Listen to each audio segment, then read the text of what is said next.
Hi, welcome to the Andrew Buckle magazine review of Infinity, issue 43. Now, I was quite surprised this had come out because I was assuming it was going to be in the new year. But however, it was in newsagents, picked it up straight away, and it's got quite a few brilliant ones there. Mighty Mouse, Eric Morecambe. You've also got Pan's People, Classics Illustrated Models, Roger Christian, Mighty Mouse, Titan Stop Motion, Fantastic Journey. Great series.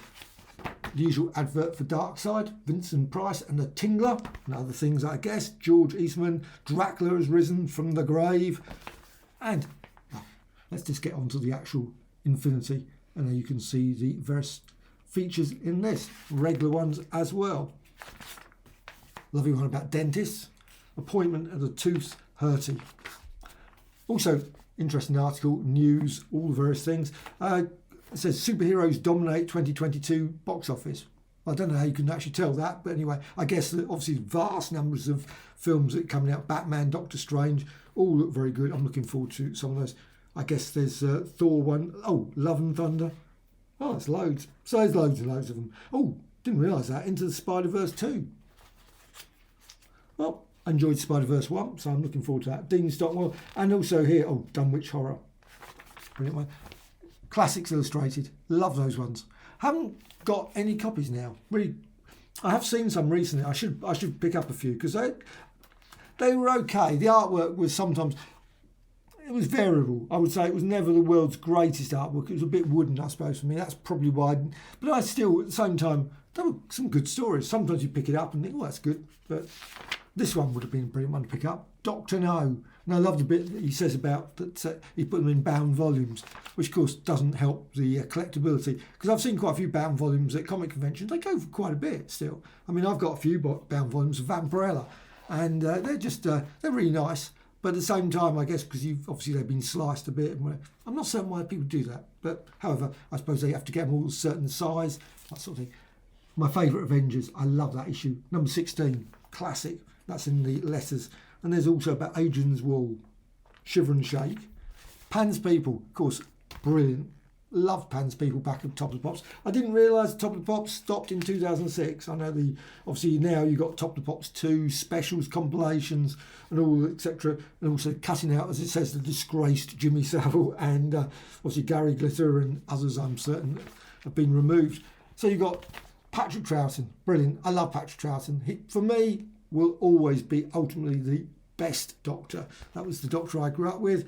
I saw some of the William Hartnells, but Doctor Who was for me Patrick Troughton. Of course, I love David Tennant, Matt Smith, all brilliant, but they were great. I had that one, Monstrous World of Doctor Who. Remember that one? Great little article. And also some wonderful pictures from obviously the Yetis. Now I'm looking forward to the Abominable Snowmen one that's coming out soon at some point. I really like those animated ones. They're very excellent. Sad that, of course, many of the series obviously vanished, disappeared, which is always sad. But anyway, this bit's great. Molesworth's Musing. I always enjoy reading that. Just some of the comments. Though I must admit, I do not remember particularly the unions and all the ITV going. I hardly ever watched ITV, which is probably why I didn't notice that it had gone. I probably turned it on to, that's a bit strange. But it was most odd. Back catalogue. That's probably why they probably put all repeats on at the time. But at the same time, I wouldn't have noticed the difference, frankly. Maybe it actually was a good time, probably. Putting all those back catalogue ones on. Must have had some interesting ones from the old episodes. But still. Then you got this about models, which is great, about Star Wars and Alien, and also other bits, clips, and just let's go on. Oh, always these great posters. Titan of Cinema, Ray Harryhausen. Brilliant one there. What's the next one? If I can turn the page. Sometimes there's trouble with the pages. Sometimes they just seem to have a tendency to stick. Right. Classics Illustrated. War of the Worlds. Wow. I mean, these posters are great. I don't know how many people put them on the wall. Maybe people do. Maybe people rip them out of the magazine. And why not? Unless that you're thinking, again, is collector's editions, which of course they are.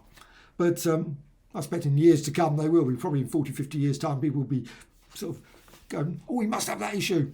But Evil the Daleks, and I love this, the review section. Of course, the Evil the Daleks was out quite a while back ago now. but still gives it 4 stars, and I loved it. I must admit, the original when it came out, but I've yet to sit down and actually watch this animation. My mate says it's excellent. He's watched it, and but so I'll sit down at some point. Power of the Daleks I enjoyed. Faceless Ones I thoroughly enjoyed as well. Furious from Deep. All the animations have been good so far. I'm certain this will be no different. I've just put that on my Disney Plus, the Jungle Cruise. It wasn't one I was thinking, oh, you know what, I'm going to sit and watch that. But I just watched Lost World, and I suppose it's not exactly the same thing. But it just I thought, you know what, that's probably not at all like the same thing. But still, it's on Disney Plus, so I'm going to sit and watch that. It gives it a very good review, and that one looked good as well. Visions. I watched some of that, and that was interesting. Didn't watch all of them, but What If? I love that. Umbrella Academy, excellent as well. Now, I haven't got Netflix at the moment, so it's one of those ones that if there's an Umbrella Academy, if there's any more one, I haven't seen Squid Game, I haven't watched that. Black Widow, I did enjoy that, but it says here I didn't watch it I watched it on Disney Plus.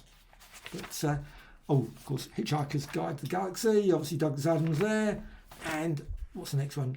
Ray Harrison, and then Mighty Mouse. You just watched one of the videos it mentions about the videos of those, and you know what? They were very good, weren't they? They were very dynamic, energetic, really sort of very of their time, but wow. Some of it was obviously a bit not politically correct, but some of it was quite fun watching. I love this one here, Sugar Crisps. I always love the way that this magazine always does the adverts. Always great. They just put little adverts and clips of things, and also the comics as well. Mighty Mouse comic. That was in Gold Key, Dell, and Paul Terry's Mighty Mouse, and that was St John's. I love St John's. One of the, for me, some of the best comics ever. I know a lot of people say EC. I love EC comics. But Mighty Mouse, and I did have a copy of that until recently. Got a few St John ones, but I loved St John's, I must admit. Very unusual publishers. However, recently I just bought the box set of all of the Morecambe Wires. At one point, I will actually sit down and watch them. I don't know, it's about 47 hours worth or 47 discs or whatever it is. It's a lot of material on that. So at some point, I will sit and watch all the Morecambe Wise ones all the way through. Well, maybe not all the way through, but certainly some of them. But I love this, all the various books, scripts, and various the Riviera touch. Of course, they had Morecambe Wise on over Magnificent 2. That was on over Christmas. This is great. I love that series. Fantastic journey. Absolutely. Quite sad. It never properly finished. But it was, well, I enjoyed it. Yeah, good at this time. I'm certain probably it's a bit clunky now, and you probably think, oh dear. And he turned up in loads of stuff in the 70s. He was in everything. He hasn't changed that much, actually, is he? I was obviously slightly older, but of course he was in, he was in the Star Trek as well. Didn't realise that. Well, I did realise. I remember seeing him, but it's nice when you have the article pointed out. As always, the adverts for all of the various, this one is just great. Ghoulish Publishing, and we've got their Italian horrors. That was excellent. I love that. Invasion, television terrors, British horror, films, etc. And next issue is going to do Buster, Blake 7, of course, brilliant Blake 7, and Billy Bunter, as well as Queen Kong. I've never heard of it. Queen Kong, whatever it is. Oh no, Robin has good. Actually saying that, no. I love this being chased around by a female gorilla with. Yeah, I am looking forward to that issue. I've never seen it. Never seen that. Queen Kong. Oh, well, something to look forward to, I guess. Maybe. Andy Pandy as well. It covers a whole range. I just think this magazine is just brilliant. And that, completely missed that as well. Subbuteo. I love Subbuteo. No, I don't know about those ones. I didn't have those ones. That's great. Oh, that'd be another thing to look forward to next month. Well, it is next month, isn't it? On the 20th. So that's good. And this one, A Fistful of Susie as well. This is obviously issue 2 there, advertised. As ever, I think this is one of the best ones, actually. I really, really, really like this issue. Sometimes it's a bit hit and miss. Sometimes they have articles about magazines or books or something or TV series that I'm not so interested in. But this month's excellent, with all the really great articles. So this one is definitely totally recommended. Brilliant. Issue 43 of Infinity.